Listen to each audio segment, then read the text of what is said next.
नमस्कार साथियों। Set number 1 का क्वेश्चन आप लोग 105 तक देख चुके हैं और बना चुके होंगे। अब उसी सेट का मैं चौथा भाग लेकर के आप लोगों के सामने आया हूं और इसमें क्वेश्चन जो है 106 से हम लोगों का शुरू होगा। तो 106 नंबर क्वेश्चन है, बैंक के किसी ग्राहक को अपने चालू खाते में जमा राशि से अधिक के चेक काटने के लिए दी गई अनुमति को कहते हैं। ए निजी ऋण, बी साधारण ऋण, सी हुंडी को बट्टे पर देना, डी ओवरड्राफ्ट और ई इनमें से कोई नहीं, एक से अधिक। आप सब लोग जानते हैं इसमें 5 विकल्प दिया जाता है। तो 106 का आंसर जो है वह साथियों डी हो जाएगा, ओवरड्राफ्ट। चूँकि हम लोग जानते हैं कि जमा राशि से अधिक के चेक काटने के लिए दी गई अनुमति को बैंक ओवरड्राफ्ट ही कहते हैं। 107 नंबर क्वेश्चन देखिए, निम्नलिखित में से कौन बाजार संशोधन मूल्य के रूप में जाना जाता है?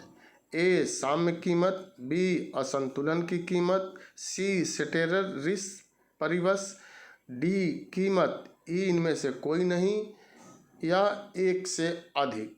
तो साथियों इसका आंसर जो है वह ए हो जाएगा, साम्य कीमत। क्योंकि हम लोग जानते हैं साम्य कीमत को बाजार मूल्य के रूप में जाना जाता है।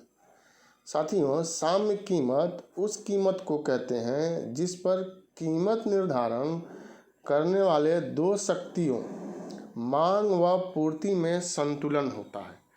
तो ये इसका आंसर हो जाएगा। 108 मुक्त व्यापार का अभिप्राय है। ए एक देश से दूसरे देश को माल का मुक्त संचलन, बी माल का निःशुल्क संचलन, मान को साथियों माल पढ़िएगा, वह गलती टाइप हो गया है, सी माल और सेवाओं का अनियंत्रित आदान प्रदान, डी निःशुल्क व्यापार, ई इनमें से कोई नहीं या एक से अधिक। तो साथियों यहाँ पर 108 जो है इसका आंसर हो जाएगा सी माल और सेवाओं का अनियंत्रित आदान प्रदान। अब इसके बाद 109 नंबर क्वेश्चन जो है साथियों दिया गया है, यहाँ निम्न में से कौन सा आरबीआई का गुणात्मक उधार नियंत्रण उपाय नहीं है?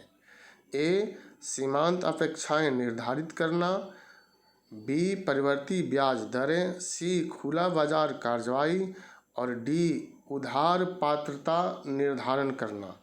तो यहाँ पर आंसर जो हो जाएगा वह सी हो जाएगा, खुला बाजार कार्रवाई। अब साथियों 110 नंबर क्वेश्चन हम लोग यहाँ देखेंगे और 110 नंबर क्वेश्चन है, निम्नलिखित में से कौन सा गांधीवादी अर्थव्यवस्था का मूल शब्द नहीं है? ए निर्भरता, बी विकेंद्रीकृत उत्पादन, सी न्यायोचित वितरण और डी केंद्रीकृत उत्पादन। तो इसका आंसर डी हो जाएगा, केंद्रीकृत उत्पादन, यह इसका आंसर हो जाएगा। 111 नंबर क्वेश्चन देखिए, निम्नलिखित में से किस पंचवर्षीय योजना के समय कार्य के लिए खाद्य योजना आरंभ की गई थी? ए 5वीं, बी 10वीं, सी 7वीं, डी 9वीं और इनमें से कोई नहीं या एक से अधिक। तो साथियों आप इसमें देखेंगे कि 10वीं पंचवर्षीय योजना अर्थात बी जो है वह इसका आंसर हो जाएगा। 10वीं पंचवर्षीय योजना के अंतर्गत इस योजना को शुरू किया गया था। 12 नंबर क्वेश्चन है, किसी सामान्य वस्तु की मांग में गिरावट उपभोक्ता की आय में ... के साथ होती है, मतलब वृद्धि होती है, गिरावट होती है, स्थिर होती है या दोगुना होता है। तो इसमें भी आंसर जो है वह बी हो जाएगा। समान वस्तु की मांग में गिरावट के साथ उपभोक्ता की आय में भी गिरावट के साथ होती है। तो 112 का आंसर जो है यहाँ पर बी जो है वह हो जाएगा, क्योंकि किसी समान वस्तु की मांग में वृद्धि या कमी उपभोक्ता की आय में वृद्धि या कमी पर निर्भर करती है। उपभोक्ता की आय में वृद्धि होने पर समान वस्तु की मांग में वृद्धि होगी, जबकि आय में कमी होने पर मांग में कमी होगी। लेकिन घटिया वस्तुओं के संदर्भ में उपभोक्ता की आय में वृद्धि होने पर घटिया वस्तुओं की मांग में कमी हो जाएगी। तो बी इसका आंसर है। 113 नंबर क्वेश्चन देखिए, निम्नलिखित में से कौन सा या कौन से समीकरण सही नहीं है या है? 1, 2, 3 विकल्प यहाँ पर दिया गया है साथियों। NI बराबर NDP प्लस निवल विदेशी आय। दूसरा है GNP बराबर GDP प्लस निवल विदेशी आय। और तीसरा है NDP बराबर GNP घटाओ अवमूल्यन। अब विकल्प में ABCD आप देख रहे हैं, 1, 2, 2, 2, 3 और केवल 3, या इनमें से कोई नहीं या एक से अधिक जो है वह दिया गया है। तो यहाँ पर साथियों केवल 2 आंसर हो जाएगा। बी में केवल 2 दिया गया है, अर्थात GNP बराबर GDP प्लस निवल विदेशी आय। यह इस क्वेश्चन का सही साथियों आंसर है। अब इसके बाद हम लोग 14वां नंबर क्वेश्चन देखेंगे।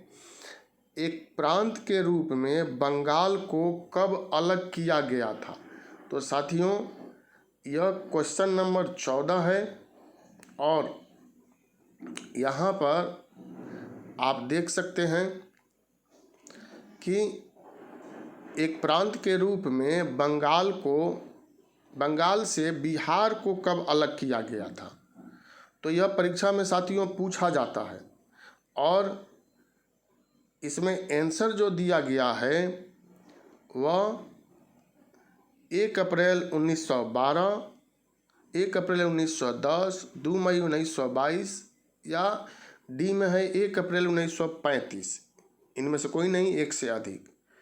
तो दिल्ली दरबार का आयोजन जो है 1911 में किया गया था और उसी में निर्णय लिया गया था बंगाल विभाजन को रद्द करने का, और उसी के आधार पर 1 अप्रैल 1912 को बंगाल से बिहार को अलग किया गया। तो ए इसका आंसर हो जाएगा 114 का। 115, 16 अप्रैल 1930 को नमक कानून भंग करने के लिए पटना के किस स्थान को चुना गया था?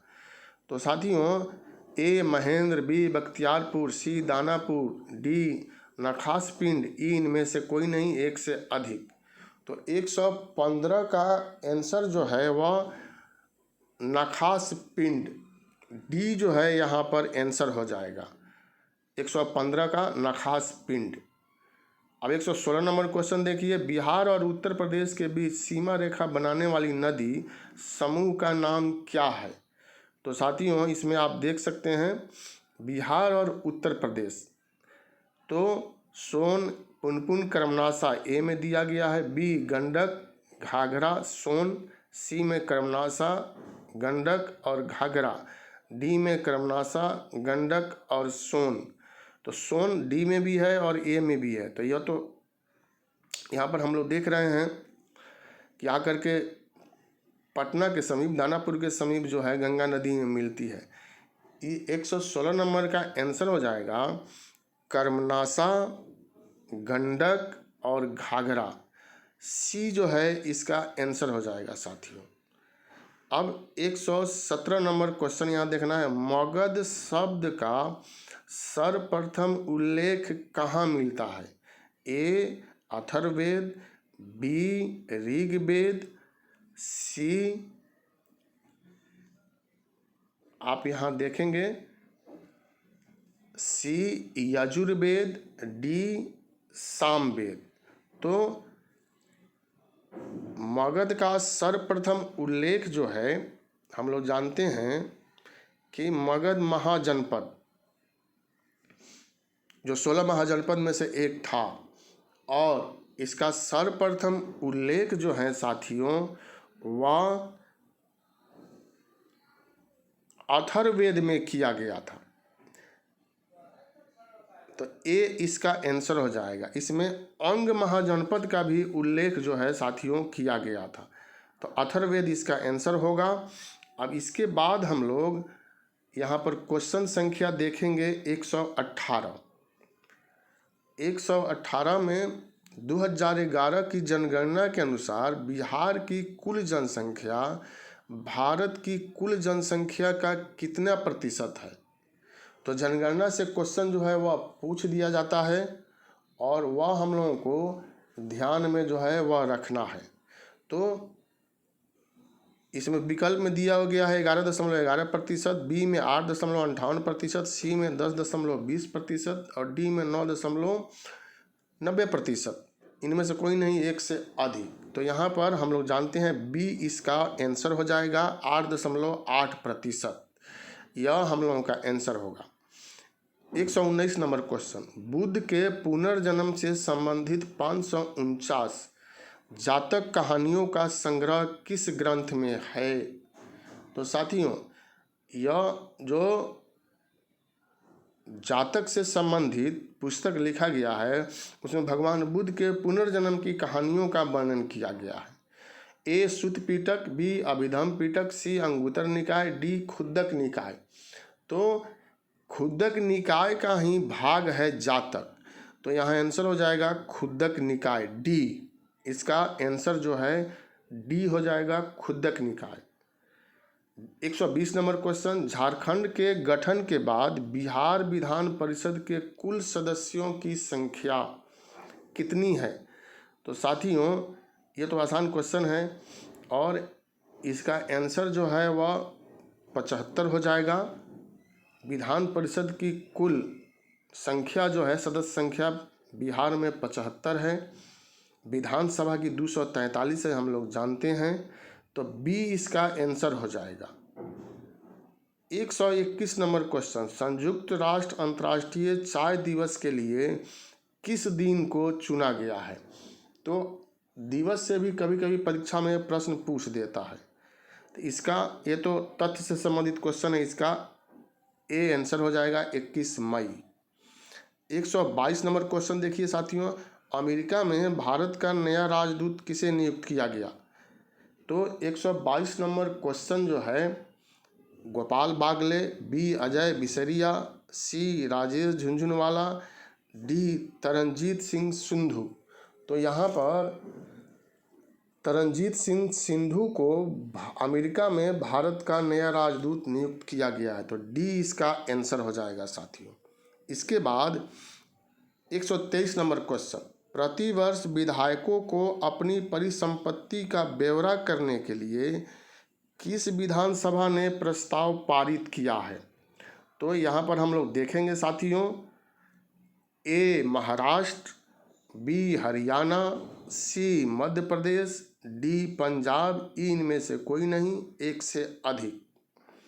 तो यह काफ़ी महत्वपूर्ण क्वेश्चन है और इसका आंसर जो है वह मध्य प्रदेश हो जाएगा साथियों।